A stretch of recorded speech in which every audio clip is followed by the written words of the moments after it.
সুপ্রভাত বন্ধুরা। কারণে অকারণে ব্লগের আমি শিপ্রা বলছি। মর্নিং ওয়াকে বেরিয়ে পড়েছি। আবার পড়েছে প্রচণ্ড গরম। 2-3 দিন ধরে বৃষ্টি টিষ্টি কিচ্ছু নেই, প্রচণ্ড গরম আর পাগল করা অবস্থা। চলেছি, সামনে কর্তা চলেছে, আমি একটু পেছনে।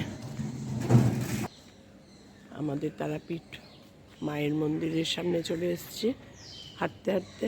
এবার তোমাদের আজকে মায়ের মন্দিরটা অনেক দিন বাদে দেখাচ্ছি। এটা আমাদের মাকে প্রণাম করে আমাদের হাঁটা শুরু হয়।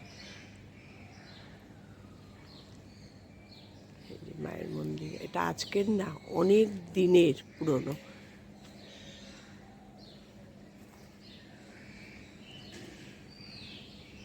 ঠিক আছে, আজকে একটু বাজারে এসেছি, টুকটাক জিনিস কিছু নিয়ে যাব। কারণ কি বলতো, কালকে বাবানের স্কুল খুলবে। বাবানের স্কুল খুললে পরে শনি রবি ছাড়া বাজার আসা সম্ভব না।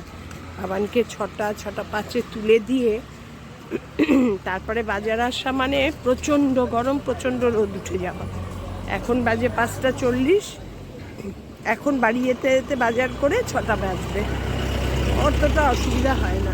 তাই কর্তাকে বললাম, তোমার যা যা বাজার নেওয়া সব নিয়ে নাও। আমার তো বাজার মানেই ফ্রুটস, এটা শেষ হয়। সবজির বিশেষ বাজার থাকে না, থাকে ফ্রুটসেরই বাজার।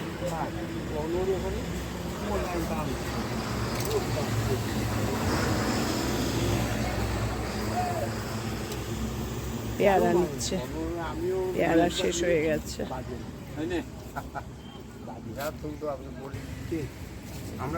কলা আর পেয়ারা নিলাম। পটল নেবো না, পটল কালকে নেবো।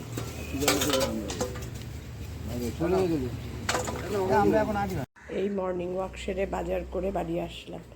আমার বাজারটা মেনলি হয় ফ্রুট বেস, এই কলা পেয়ারা এগুলো শেষ হয়েছিল সেজন্য। আর গেছি যখন বাজারে, একটু সবজিও নিয়ে আসলাম। কর্তারও ভেন্ডি শেষ হতো 1-2 দিনেই, আর একটা লাউ আনলাম। ফ্রিজে এখনও পেঁপে আছে, এগুলো শেষ করব তারপর। আমার বাজার, আমাদের দুজনের খাওয়ার বাজার। বাজার থেকে এসে মর্নিং ওয়াক, বাজার থেকে এসে সব বাজার নামিয়ে ছাদে চলে আসলাম পাপোশগুলোর কি কন্ডিশন দেখার জন্য। পাপোশগুলো কালকে বিকেলেই মেলে দিয়ে গেছি তো, আর আসা হয়নি। এখন না তুলে রাখলে আবার চাদর টাদর সব দেবো তো। দেখো, কালকে সব পাপোশগুলো দুপুরবেলা খাওয়ার পর মনে হয়েছে যে, আর আমি তো ওয়াশিং মেশিনেই দিই, এই জন্য কর্তাকে বললাম যে পাপোশগুলো দেওয়া যাবে এখন, কারণ ট্যাঙ্কির কীরম জল আছে। বললো হ্যাঁ হ্যাঁ, এখন তো আর কোনো ভাড়া টাড়া নেই। আগে কি আমাদের একতলার একটা পোর্শনে ভাড়া ছিল, তখন জলের একটু মাঝে মাঝে ভাড়াটায় থাকলে যা হয় একটু 19-20। এখন তো আর আমার বাড়িতেও লোক নেই, আমরাই দুটো, এই জন্য জলের এখন আর কোনো অসুবিধা নেই। তারপরে পাপোশগুলো ধুলাম, এখন তাই দেখতে এসছি। এত সুন্দর পরিষ্কার হয় না। হ্যাঁ, শুকিয়ে গেছে সবগুলো। তা রোদ লাগছে যখন, থাক আর একটু, তারপরে নেব। যখন মেলতে আসবো চাদরগুলো তখন নেব। এই একটা সুবিধা শেড থাকাতে, ইচ্ছা মতন মেলে দিয়ে চলে গেলাম, তারপরে যখন ইচ্ছা তুললাম। ঝড় হোক বৃষ্টি হোক, কোনো চিন্তার কারণ নেই। আগে নালে এই ওপর নিচ করতে করতে আমার জীবন বেরিয়ে যেত।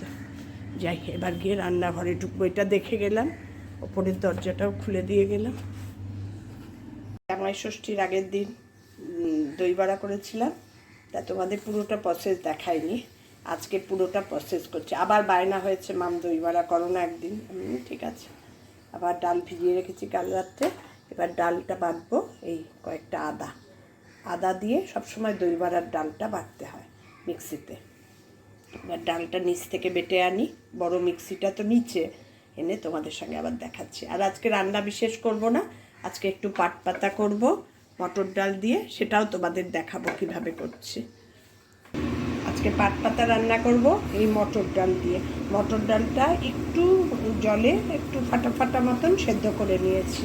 এবার কড়াইয়ে ফোড়ন দেব, দিয়ে পাট পাতাটা কুচো কুচো যতটুকু পারবো হাত দিয়ে ছিঁড়ে ছিঁড়ে কুচো করে এই তেলের মধ্যে দিয়ে দেবো। কীভাবে করছি দেখাচ্ছি, দারুণ লাগে খেতে। আমার শাশুড়ি মা খুব করতেন এইটা, যার জন্য আমার কর্তাও খুব ভালোবাসে, খেতেও খুব ভালো লাগে। আমার বাড়ির বাবা মাও খেত খুব, কিন্তু আমাদের দেশের বাড়িতে বাবা মা কোনো দিন খায়নি। আমার বিয়ের পরেই এই জিনিসটা প্রথম খেয়েছে। তারপর বাবা বলতো, তোর শাশুড়ি যেটা করে করতো একবার, খুব ভালো খেতেন আমার বাবা, সেটাই করছি।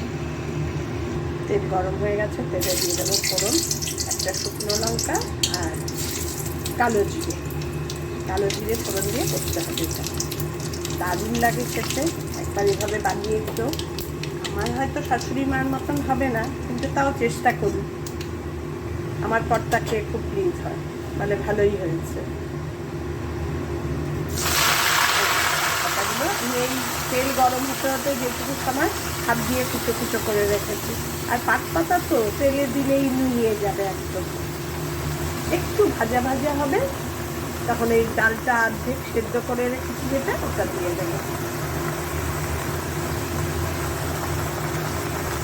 পাট পাতাটা তেলে দিয়ে দিয়েছি, এবার একটু নাড়িয়ে নুন আর হলুদ দিয়ে দেবো।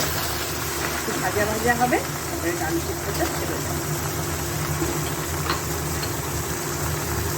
আর পাট পাতা একটু টিপটি টিপটি ভালোই লাগে খেতে। দিয়ে দিলাম আর দিয়ে দেবো হলুদ। আমি ডালটাও সেদ্ধ করেছি অল্প একটু নুন দিয়ে, এর জন্য নুন একটু বুঝে দেবো।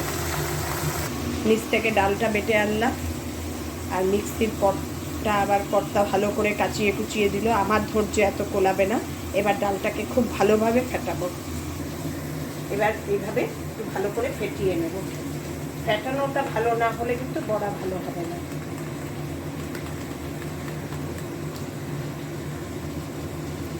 যদি আমি মিক্সিতে অনেকবার ফেটিয়ে ফেটিয়ে বেটে এনেছি, একভাবে সাইক্লিক অর্ডারে, এদিক ওদিক এরম না।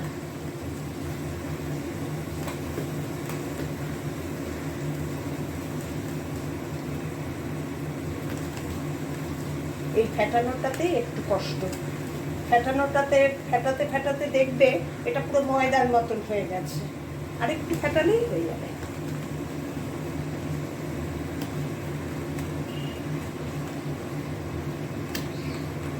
তাহলে কি বড়াগুলো টুবো টুবো হয়ে ফুলবে আর নরমও হবে। এবার আবার ভাজবো যখন, আবার একটু হাতে ফেটিয়ে দেবো। পাট পাতাগুলো যে ফোড়নের মধ্যে দিয়েছি দেখো কীরকম জল ছেড়ে কীরকম হয়ে গেছে। এবার এর মধ্যেই ডালটা দিয়ে দেবো, ব্যাস। দিয়ে নাড়িয়ে চাড়িয়ে হতে থাকবে, মাখো মাখো ভাব হবে যখন, তখন নামিয়ে নেব। দুটো কাজ একসঙ্গে করছি, একদিকে ডাল ফাটাচ্ছি, ডাল বড়া, দই বড়া, আর একদিকে পাট পাতা। দুটো কাজ একসঙ্গে হচ্ছে আমার। এবার ডাল দিয়ে দেব, তার আগে দুটো কাঁচা লঙ্কা ফেলে দিয়ে দিলাম, দিয়ে এবার ডালটা ছেড়ে দেবো। ডাল দিয়ে শাকটা একদম মাখো মাখো। এবার গ্যাসটাকে একটু কম করে দেবো, নামিয়ে নিচ দিয়ে লেগে যাবে। পাশের গাছে পাট পাতাটা বসিয়ে দিয়েছি, সিম আছে, হতে থাক। আর এই গ্যাসে তেল দিয়ে দেবো, এখন বড়াগুলো ভাজবো, দই বড়া। মটর ডাল দিয়ে পাট পাতা, পাট শাক কমপ্লিট। এইরকম লুকসটা হবে, পুরো মাখো মাখো, ব্যাস। এবার এটার গ্যাস অফ করে দেবো। আর এদিকে বড়া ভাজবো বলে কড়াইয়ে বেশি করে তেল দিয়ে দিয়েছি। বেশি যত তেল দেবে না বড়া ভাজা তত বেশি ভালো হবে, তেল টানবেও কম। এবার এটা করবো, তোমাদের দেখাচ্ছি। দই বড়া দুটো একসঙ্গে করছি। আসলে দই বড়াটা মেয়ে বায়না করলাম কেন বলো তো, গুড়ের চাটনি আছে, মশলাটা আছে, তাই জন্য ভাবলাম দই তো সবসময় ঘরে থাকে, আর একটু ডাল ভিজিয়ে বড়া করি। দই বড়াগুলো চোবানোর জন্য দইয়ের মধ্যে দেখো, এই দই, কিছুটা দই, তার মধ্যে নুন, ভালো করে ফেটিয়ে জল দিয়ে একটু বেশি করে জল পাতলা করে রেখে দেবো। এবার বড়াগুলো ভাজবো, ভেজে একটু ঠান্ডা হবে যে এই দই জলের মধ্যে চোপাবো। আগের দিন তোমাদের প্রসেসটা পুরো দেখাতে পারিনি, হয়ে গেছিলো তাই। এই যেই দইগুলো অ্যাবজর্ব করে বড়াগুলো একটু ফুলে ফুলে উঠবে, অন্য পাত্রে নামিয়ে রাখবো, আবার এর মধ্যে ঢালবো। আর এই যে দইটা দিলাম না, দইটা খুব বেশি দেবো না, অল্প অল্প দই, নুন আর জলটা বেশি দেবো, পাতলা করে একদম। তেলের মধ্যে বড়াগুলো ছেড়ে দিয়েছি। এবার বেশি কড়া ভাজা না, উল্টে পাল্টে জাস্ট একটু ভাজা। একবারে দেখো বড়াটা ভাজা হয়ে গেছে। মানে এত আলো আছে না, ভালো দেখা যাচ্ছে না। একবারের বড়া ভাজা হয়ে গেছে দেখো। নিচে দইটা আছে, একটু ঠান্ডা হলেই এই দইয়ের মধ্যে দিয়ে দেবো। দইটা পাতলা করে কিরকম বেশি ব্রাইট লাগছে, ব্রাইটনেসটা অনেকটা বাড়ানো ছিল, যার জন্য একদম অ্যাবনর্মাল লাগছিল। বড়াগুলো দেখো একবার ভাজা হয়ে গেছে, আর একবার দিয়ে দিয়েছি। এবার টোমা হয়ে ফুটছে। এবার এগুলো নামাবো, নামিয়ে এইগুলো যখন নামাবো এগুলো দইয়ের মধ্যে চুপাবো। এই যে দইটাও বানিয়ে রেখেছি পাতলা করে, দেখো দই, নুন আর জল। আরও যদি লাগে এই জন্য দইয়ের বাটিটা সামনেই রেখেছি। যে কোনো বড়া ভাজা যাই করো না, বেশি তেল দিয়ে ভাজলে তেল অ্যাবজর্ব করে কম, আর বড়াটা ভাজাও হয় খুব ভালো। এই জন্য ভাববে না যে এত তেল দিচ্ছি, না, কিছুই না। এই তেল তুমি অন্য রান্নায়, ভেজ সবজি রান্নাতে কিংবা লুচি ভাজাতে করেই নিতে পারবে।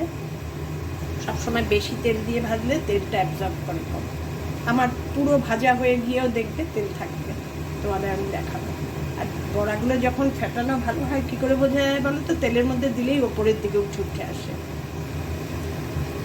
এবার এই বড়াগুলো নামাবো, এগুলো ছেড়ে দিচ্ছি দইয়ের মধ্যে। দই, নুন আর জলটা একটু বেশি পরিমাণ। এরপর যখন সার্ভ করবো দই দিয়ে, সিদের দই ফেটিয়ে নিয়ে দিয়ে, মিষ্টি চাটনি, তারপরে মশলা, ঝুড়ি ভাজা সব দিয়ে সার্ভ করবো। এবারে সার্ভিংটা দেখাবো, আগেরবারে সার্ভিংটা দেখাতে পারিনি, তখন এত হুড়ুমুড়ু হয়ে গেছে, এই টোবা হয়ে ফুলে উঠতে। দুবারের সব বড়া দেখো আমার দইয়ের জলে ভেজানো হয়ে গেছে।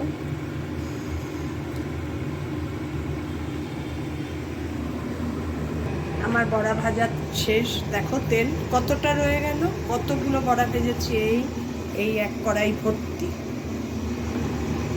এবার এগুলো ডোবাবো। দেখো টোবাকে ফুলে উঠছে, নিচেরগুলো ওপরে তুলে তুলে রাখছে, আর নতুনগুলো নিচে দিচ্ছি। কমপ্লিট আমার দই বড়া।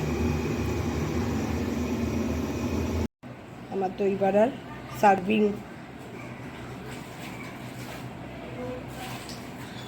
দেখো কেমন হয়েছে দেখতে, সার্ভিং লুকটা কেমন হয়েছে।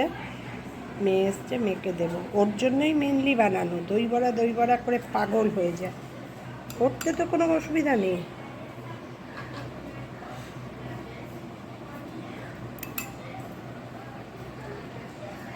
কেমন লাগলো দই বড়ার সমস্ত ইনগ্রেডিয়েন্টস, এই যে ঝুড়ি ভাজা, এই সব দিয়ে সার্ভ করলাম। টাটা। ভালো লাগলে লাইক, কমেন্ট, শেয়ার করে দিও।